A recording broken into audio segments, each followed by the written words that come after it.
മക്കളെ എല്ലാവർക്കും നമസ്കാരം. Welcome to super notes. ഈ 2-ാം തീയതി അതായത് മെയ് 2-ന് നമ്മൾ RRB ഗ്രൂപ്പ് ഡിയുടെ ഏറ്റവും പുതിയ ഒരു ബാച്ച് നമ്മൾ സ്റ്റാർട്ട് ചെയ്യാൻ പോവുകയാണ്. RRB ഗ്രൂപ്പ് ഡിക്ക് വേണ്ടി നമ്മളൊരു പവർ ബാച്ച് നമ്മൾ സ്റ്റാർട്ട് ചെയ്യാൻ പോകുന്നു. മക്കളെ ഓർത്തോടാം, ഇതൊരു ക്രാഷ് ബാച്ച് അല്ല. അതായത് 2 മാസം കൊണ്ട് തീർക്കുന്ന അല്ലെങ്കിൽ 1.5 മാസം കൊണ്ട് സിലബസ് ഓടിച്ച് തീർക്കുന്ന ഒരു ക്രാഷ് ബാച്ചോ ബാക്കി ഒന്നും അല്ല, മറിച്ച് എക്സാമിന് ഇനി നമുക്ക് സമയമുണ്ട്. ഒരു ഫുൾ ലെങ്ത് ബാച്ച് ആണ്. എക്സാം വരെ, എക്സാമിന്റെ തലേ ദിവസം വരെ അല്ലെങ്കിൽ എക്സാമിന്റെ അന്ന് രാവിലെ ഒരു വിഷൻ തന്ന് നിങ്ങളെ എക്സാമിലേക്ക് ഒരു യോദ്ധാവിനെ പോലെ പറഞ്ഞു വിടുന്ന ഒരു തകർപ്പൻ ബാച്ച് നമ്മൾ എന്ന് സ്റ്റാർട്ട് ചെയ്യുന്നു. ഈ മെയ് 2-ന് നമ്മൾ സ്റ്റാർട്ട് ചെയ്യാൻ പോവുകയാണ്.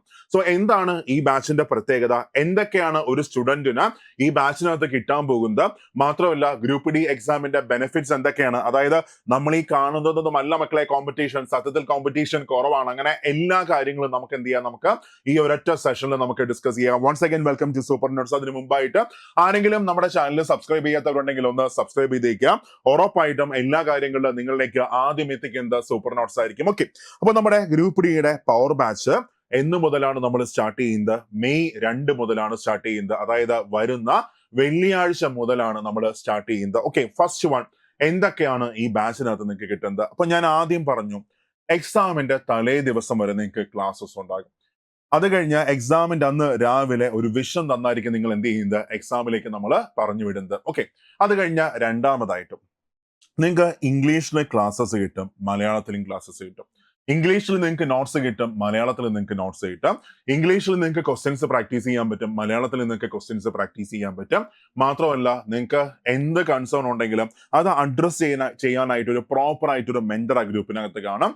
മാത്രമല്ല ഞാനും ആ ഗ്രൂപ്പിനകത്ത് കാണാം. നിങ്ങൾക്ക് എന്തുണ്ടെങ്കിലും എന്ത് ചെയ്യാം, എന്നെ കോൺടാക്ട് ചെയ്യാം. നമ്മുടെ ടീമിലെ ആരെ വേണമോ എന്ത് ചെയ്യാം, കോൺടാക്ട് ചെയ്യാം. ആ ഒരു സപ്പോർട്ടാണ് നമ്മൾ ഈ ബാച്ചിനകത്ത് നമ്മൾ പ്രൊവൈഡ് ചെയ്യുന്നത്. അപ്പൊ എന്തുകൊണ്ട് നമ്മൾ ക്ലാസ്സസ് മലയാളം കൊടുക്കുന്നു എന്ന് ചോദിച്ചാൽ റീസൺ ഇത്രയേ ഉള്ളൂ. മീൻസ് ഇപ്പൊ NCERT എല്ലാവർക്കും വായിച്ച ഇംഗ്ലീഷ് ക്ലാസ് ഫോളോ ചെയ്യാൻ പറ്റണമെന്നില്ല. അതായത് നമുക്ക് ഇംഗ്ലീഷിലൊക്കെ ക്വസ്റ്റ്യൻസ് അറ്റൻഡ് ചെയ്യാൻ പറ്റും, ആൻസർ അറ്റൻഡ് ചെയ്യാൻ പറ്റും, ഒരു ബുദ്ധിമുട്ടും ഇല്ല. പക്ഷേ NCERT അതുപോലെ നമുക്ക് എന്ത് ചെയ്യാൻ പറ്റിയെന്ന് വരത്തില്ല, ഫോളോ ചെയ്യാൻ പറ്റിയെന്ന് വരത്തില്ല, കണ്ടന്റ് പ്രോപ്പറായിട്ട് മനസ്സിലാക്കാൻ പറ്റിയെന്ന് വരത്തില്ല. അപ്പൊ അതുകൊണ്ട് തന്നെ നമ്മൾ എന്ത് ചെയ്യുന്നു, ക്ലാസ്സസ് മലയാളത്തിലും കൂടെ എന്ത് ചെയ്യുന്നു, പ്രൊവൈഡ് ചെയ്യുന്നു. എല്ലാവരെയും കണ്ടന്റ് നന്നായിട്ട് എന്ത് ചെയ്യുക, മനസ്സിലാക്കാം. ഏറ്റവും നല്ല ക്ലാസ്സസ് ആണ് നമ്മൾ പ്രൊവൈഡ് ചെയ്യുന്നത്. മാത്രമല്ല നിങ്ങളുടെ റിവിഷനായിട്ട് നിങ്ങൾക്ക് മൈക്രോ നോട്ട്സ് നമ്മൾ എന്ത് ചെയ്തിട്ടുണ്ട്, ആഡ് ചെയ്തിട്ടുണ്ട്. അതായത് ഇമ്പോർട്ടന്റ് ആയ ടോപ്പിക്കുകളെ നമ്മൾ വളരെ വളരെ വളരെ ചെറുതാക്കിയിട്ട് കുഞ്ഞ് ഈ പഴയ നമ്മൾ സ്കൂളിലൊക്കെ നമ്മൾ പഠിക്കുമ്പോൾ മറ്റേ ബിറ്റ് ഇല്ലടാ, ആ ബിറ്റ് പോലെയുള്ള ചെറിയ ചെറിയ ചെറിയ മൈക്രോ നോട്ട്സ് പോലെ നമ്മൾ എന്ത് ചെയ്തിട്ടുണ്ട്, നമ്മൾ ആക്കിയിട്ടുണ്ട്. നിങ്ങളുടെ റിവിഷനൊക്കെ അത് ഭയങ്കര ഭയങ്കര ഭയങ്കര എന്തായിരിക്കും, എഫക്റ്റീവ് ആയിരിക്കും. അങ്ങനെ മൈക്രോ നോട്ട്സ് നിങ്ങളുടെ ബാച്ചിനകത്ത് നമ്മൾ എന്ത് ചെയ്തിട്ടുണ്ട്, ആഡ് ചെയ്തിട്ടുണ്ട്. ഞാൻ ഇങ്ങനെ തപ്പി നോക്കിയതാ, മൈക്രോ നോട്ട്സ് ഞാൻ ഇതിനകത്ത് ആഡ് ചെയ്തിട്ടുണ്ടെന്നാണ് എൻ്റെ വിശ്വാസം. ഓക്കെ, നിങ്ങൾക്ക് അറിയാമല്ലോ നമ്മുടെ മൈക്രോ നോട്ട്സ് എന്താണെന്നും ബാക്കിയെല്ലാം. ഓക്കെ, അപ്പോൾ ആ മൈക്രോ നോട്ട്സ് നമ്മൾ എന്ത് ചെയ്തിട്ടുണ്ട്, ആഡ് ചെയ്തിട്ടുണ്ട്. അപ്പോൾ ഇത്രയുമാണ് നമ്മൾ ബാച്ചിനകത്ത് പ്രൊവൈഡ് ചെയ്യുന്നത്. ഇനി എങ്ങനെയാണ് നമ്മളെ സ്റ്റഡി പ്ലാൻ വരുന്നത്? അപ്പൊ നോക്കുക, ഇവിടെ സ്റ്റഡി പ്ലാൻ വരുന്നത് ഏതാണ്ട് 300+ അവേഴ്സിന്റെ ക്ലാസ്സസ്, 300+ അവേഴ്സിന്റെ ക്ലാസ്സസ്. ഓക്കെ, എക്സാമിന്റെ തലേ ദിവസം വരെ. അതിന് ഏറ്റവും നല്ല എക്സാമ്പിൾ ആണ് മക്കളെ, നമ്മൾ NDPCയുടെ ഫസ്റ്റ് ബാച്ച് നമ്മൾ സ്റ്റാർട്ട് ചെയ്തു. ഐക്കോണിക് ആയിട്ടുള്ള ഫസ്റ്റ് ബാച്ച് സ്റ്റാർട്ട് ചെയ്തത് 2024 ഒക്ടോബർ 9-നാണ് സ്റ്റാർട്ട് ചെയ്തത്. ഒക്ടോബർ 9, അതായത് ഇപ്പോൾ ഈ മാസമാകുമ്പോൾ, മെയ് ആകുമ്പോൾ 7 മാസം, മെയ് 9 ആകുമ്പോൾ 7 മാസം ആവാൻ പോവുകയാണ്. ഈ 7 മാസത്തിലും ഒരു ദിവസം പോലും മുടക്കമില്ലാതെ, അതായത് ഞായറാഴ്ച ഒഴിച്ച് ബാക്കി എല്ലാ ദിവസങ്ങളിലും നമുക്ക് ഇപ്പോഴും നമ്മൾ എന്ത് ചെയ്തുകൊണ്ടിരിക്കുകയാണ്, ക്ലാസ് കൊടുത്തുകൊണ്ടിരിക്കുകയാണ്, റിവിഷൻ കൊടുത്തുകൊണ്ടിരിക്കുന്നു, ക്വസ്റ്റ്യൻ പ്രാക്ടീസ് സെഷൻസ് എല്ലാ ദിവസവും മിനിമം 2 വെച്ച് നമ്മൾ എന്ത് ചെയ്തുകൊണ്ടിരിക്കുകയാണ്, നമ്മൾ കൊടുത്തുകൊണ്ടിരിക്കുകയാണ്. അപ്പോൾ നമ്മുടെ പ്രത്യേകതയാണ്, എക്സാം വരെ നമ്മുടെ എല്ലാ സ്റ്റുഡന്റിനും എന്ത് കാണും, സപ്പോർട്ട് കാണും. ഒരിക്കലും ഒരു പഠിത്തത്തിൽ നിന്ന് എന്ത് ചെയ്യരുത്, വിട്ടങ്ങ് പോകരുത്, ഒരിക്കലും ഒരു ട്രാക്ക് വിട്ട് മാറരുത്. അപ്പോൾ അതിന് വേണ്ടിയിട്ട് നമ്മുടെ എല്ലാ ബാച്ചുകളിലും എക്സാം വരെ നമ്മൾ എന്ത് ചെയ്യും, നമ്മൾ സപ്പോർട്ട് ചെയ്ത് കൊടുത്തിരിക്കും. ഓക്കെ, അപ്പൊ ഇവിടെ നമുക്ക് കിട്ടുന്നത് മാത്സ് 90+ അവേഴ്സിന്റെ ക്ലാസ്സസ് ആണ്, ഇംഗ്ലീഷ് 90+ അവേഴ്സ്, അതുപോലെ തന്നെ മലയാളം 90+ അവേഴ്സ്, റീസണിങ്ങും അതുപോലെ തന്നെ ഏതാണ്ട് 70+ അവേഴ്സിന്റെ ക്ലാസ്സസ്. അത് കഴിഞ്ഞ് സയൻസ് നോക്കുകയാണെങ്കിൽ ഫിസിക്സ്, കെമിസ്ട്രി, ബയോളജി, അതായത് ഓരോ വിഷയവും 2 ഫാക്കൽറ്റീസ് ആണ് എന്ത് ചെയ്യുന്നത്, ക്ലാസ് എടുക്കുന്നത്, ഇംഗ്ലീഷ് ഒന്ന്, മലയാളം ഒന്ന്. അങ്ങനെ സയൻസ് നോക്കുകയാണെങ്കിൽ അവിടെ ഏതാണ്ട് 70+ അവേഴ്സിന്റെ ക്ലാസ്സുകൾ. പിന്നെ അത് കഴിഞ്ഞ് GK നോക്കുകയാണെങ്കിൽ 100+ അവേഴ്സിന്റെ ക്ലാസ്സസ്. പിന്നെ കറണ്ട് അഫയേഴ്സ് നോക്കുകയാണെങ്കിൽ 25+ അവേഴ്സിന്റെ ക്ലാസ്സസ്. ഇത്രയുമാണ് നമ്മൾ എന്ത് ചെയ്യുന്നത്, നമ്മൾ ഓരോ ബാച്ചിലും നമ്മൾ പ്രൊവൈഡ് ചെയ്യുന്നത്. ഓക്കെ, മാത്രമല്ല നമ്മുടെ മറ്റൊരു പ്രത്യേകതയാണ്, നമ്മൾ കുറെ കണ്ടന്റ് മാത്രം പഠിച്ചിട്ട് എന്തെങ്കിലും കാര്യമുണ്ടോ? ഇല്ല. കുറെ കണ്ടന്റ് നമ്മൾ പഠിച്ചാൽ എന്താണ് പ്രയോജനം? ഒന്നുമില്ല. അത് അപ്ലൈ ചെയ്യാൻ നമുക്ക് പഠിക്കണം. ഓക്കെ, അത് ആ ഒരു ചുരുങ്ങിയ സമയത്തിനകത്ത് എക്സാമിനെ ക്രാക്ക് ചെയ്യാൻ നമ്മളെ കൊണ്ട് പറ്റണം. അപ്പൊ അതിന് വേണ്ടിയിട്ട് നമ്മൾ ലൈവ് ആയിട്ടുള്ള ക്വസ്റ്റ്യൻ പ്രാക്ടീസ് സെഷൻസ് നമ്മൾ എന്ത് ചെയ്യുന്നുണ്ട്, നമ്മൾ ബാച്ചിലർ നമ്മൾ കൊടുക്കുന്നുണ്ട്. എങ്ങനെ ഒരു കുട്ടിക്ക് ഒരു ക്വസ്റ്റ്യൻ എന്ത് ചെയ്യാൻ പറ്റും, അപ്രോച്ച് ചെയ്യാൻ പറ്റും, ഓക്കെ, അങ്ങനെയുള്ള സെഷൻസ് നമ്മൾ പ്രൊവൈഡ് ചെയ്യുന്നുണ്ട്.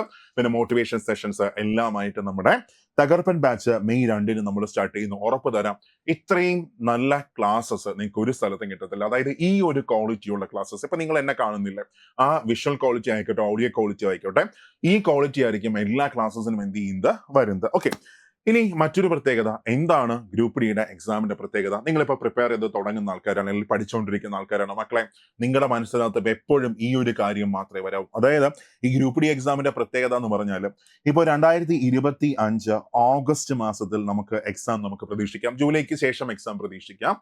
അപ്പൊ ഇവിടെ ഓഗസ്റ്റ് മാസത്തിൽ എക്സാം നടക്കുന്നു. അത് കഴിഞ്ഞ് അതിനുശേഷം എന്ത് നടക്കുന്നു? ഒറ്റ പരീക്ഷ മാത്രമേ ഉള്ളൂ. അതിനുശേഷം അതിന്റെ ഫിസിക്കൽ നടക്കുന്നു. ഈ വർഷം അവസാനം തന്നെ എക്സാമിന്റെ റാങ്ക് ലിസ്റ്റ് വരുന്നു. എന്ന് വെച്ചാൽ ഈ വർഷം അവസാനം നിങ്ങൾക്ക് എന്ത് ചെയ്യാം, സർവീസിലേക്ക് കയറാം. ഈ വർഷം ലാസ്റ്റ് നിങ്ങൾക്ക് സർവീസിലേക്ക് കയറാം, അല്ലെങ്കിൽ അടുത്ത വർഷം ആദ്യം നിങ്ങൾക്ക് സർവീസിലേക്ക് കയറാം. അവിടെ സർവീസ് കയറുമ്പോൾ 8th പേ കമ്മീഷൻ വരാം. 8th പേ കമ്മീഷൻ വരുമ്പോൾ നിങ്ങളുടെ കയ്യിൽ നിങ്ങൾക്ക് കിട്ടുന്ന സാലറി എത്രയായിരിക്കും? ഏതാണ്ട് 42,000 പ്ലസ് സാലറി ആയിരിക്കും നിങ്ങൾക്ക് കിട്ടാൻ പോകുന്നത്. ഇവിടുത്തെ ഒരു സെക്രട്ടേറിയറ്റ് അസിസ്റ്റന്റ് പോലും 36,000 37,000 മാത്രമേ കയ്യിൽ എന്ത് ചെയ്യത്തുള്ളൂ, കിട്ടത്തുള്ളൂ. അപ്പോൾ ഇത്രയും സാലറി നിങ്ങൾക്ക് എന്ത് ചെയ്യാൻ പറ്റും? ഫസ്റ്റ് പ്ലേസ്ഡ് ആവാൻ പറ്റും. മാത്രമല്ല, നമുക്ക് ഹയർ ക്വാളിഫിക്കേഷൻ ഉണ്ടെങ്കിൽ പ്രൊമോഷൻ ടെസ്റ്റ് എഴുതാൻ നമുക്ക് വളരെ പെട്ടെന്ന് തന്നെ എന്ത് ചെയ്യാം, മേലിലോട്ട് നമുക്ക് കയറി അങ്ങ് പോകാം. ഇതാണ് എക്സാമിന്റെ ഏറ്റവും വലിയ പ്രത്യേകത. പിന്നെ ചില പോസ്റ്റുകളൊക്കെ ആണെങ്കിൽ പാടാണ്. ഫോർ എക്സാമ്പിൾ ട്രാക്ക് മെയിൻ്റനർ, അങ്ങനെയൊക്കെയുള്ള പോസ്റ്റുകൾ നോക്കുകയാണെങ്കിൽ നല്ല പാടാണ് ജോലി.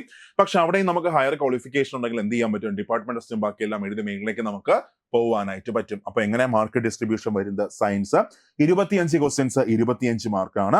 മാത്സ് വന്നിട്ട് 25 ക്വസ്റ്റ്യൻസ് 25 മാർക്ക്. റീസണിങ് വന്നിട്ട് 30 ക്വസ്റ്റ്യൻസ് 30 മാർക്ക്. GK വന്നിട്ട് 20 ക്വസ്റ്റ്യൻസ് 20 മാർക്ക്. ടോട്ടൽ 100 മണിക്കൂർ, അല്ലെങ്കിൽ 100 ക്വസ്റ്റ്യൻസ്. അത് കഴിഞ്ഞ് 100 മാർക്ക്. എത്ര മിനിറ്റ് ആണ് എക്സാമിന്റെ സമയം വരുന്നത്? 1.5 മണിക്കൂറാണ് എക്സാമിന്റെ സമയം വരുന്നത്. 100 ക്വസ്റ്റ്യൻസ് 100 മാർക്ക്, 1.5 മണിക്കൂർ എക്സാമിന്റെ സമയം വരുന്നു. ഓരോ ക്വസ്റ്റ്യനും ഓരോ മാർക്കാണ് ഇവിടെ വരുന്നത്. ഓക്കെ, 3 ദിവസങ്ങൾക്ക് മുമ്പ് റെയിൽവേ എന്ത് ചെയ്തിട്ടുണ്ട്? നമ്പർ ഓഫ് ആപ്ലിക്കൻസിന്റെ എണ്ണം പുറത്തുവിട്ടിട്ടുണ്ട്. അപ്പൊ അതിനകത്ത് നിങ്ങളൊരു കാര്യം ശ്രദ്ധിച്ചായിരുന്നോ? ഇപ്പൊ ഒരുപാട് പേര് അപ്ലൈ ചെയ്തത് ചെന്നൈ സോണാണ് അപ്ലൈ ചെയ്തത്. ഫസ്റ്റ് നമുക്ക് ചെന്നൈ എടുക്കാം. അപ്പൊ ചെന്നൈയിൽ ആകെ എത്ര പേര് അപ്ലൈ ചെയ്തായിരുന്നു? 1,63,586 ആൾക്കാരാണ് അപ്ലൈ ചെയ്തത്. ഏതിനകത്ത്?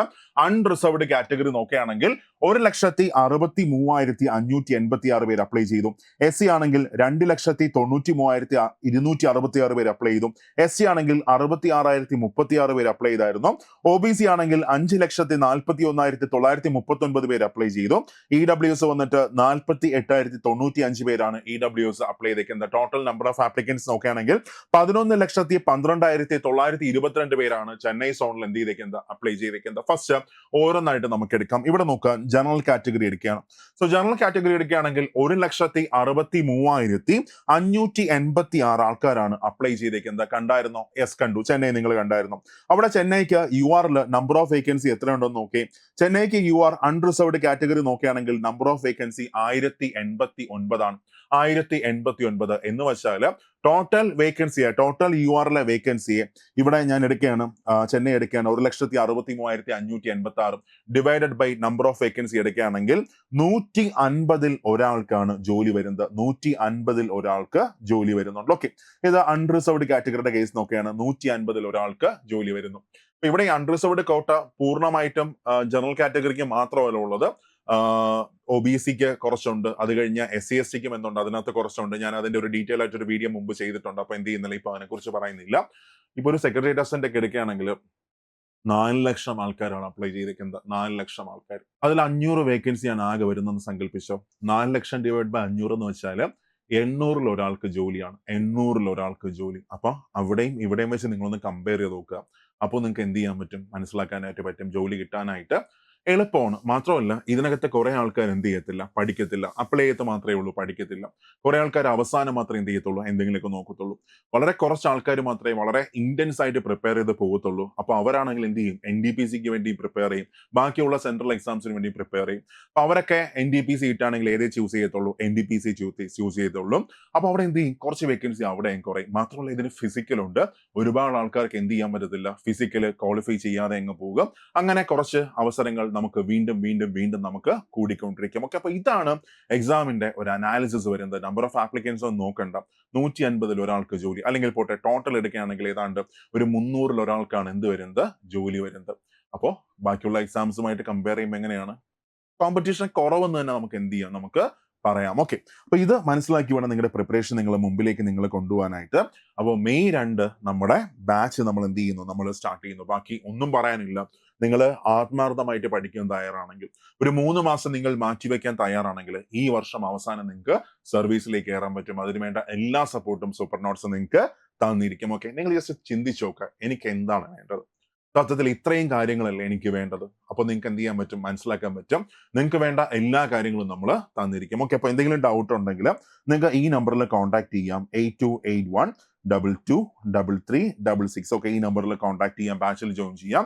അപ്പോൾ ഈ 2 ദിവസം, അതായത് 29, 30 10% ഓഫ് ഉണ്ട്. അപ്പോൾ ഓഫർ കിട്ടാനായിട്ട് ഈ നമ്പറിൽ നിങ്ങൾക്ക് എന്ത് ചെയ്യാം, കോൺടാക്ട് ചെയ്യാം. വളരെ പെട്ടെന്ന് തന്നെ കോൺടാക്ട് ചെയ്തു. ആദ്യത്തെ 150 പേർക്കാണ് ഈ ഒരു ഓഫർ വരുന്നത്. സോ ആഞ്ഞു പഠിക്കുക. ഈ വർഷം അവസാനം നിങ്ങൾ സർവീസിലേക്ക് കയറിയിരിക്കും. ഒരു കാര്യം ഉറപ്പ് തരാണ്, നിങ്ങൾക്ക് ഇവിടെ ഏറ്റവും നല്ല ക്ലാസ് കിട്ടിയിരിക്കും, 100% ഉറപ്പ്. ഏറ്റവും നല്ല നോട്ട്സ് കിട്ടിയിരിക്കും, ഏറ്റവും നല്ല ക്വസ്റ്റ്യൻസ് കിട്ടിയിരിക്കും, എല്ലാം നിങ്ങൾക്ക് കിട്ടിയിരിക്കും. അപ്പോൾ മെയ് 2 നമുക്ക് ക്ലാസ്സിൽ കാണാം. Thank you all.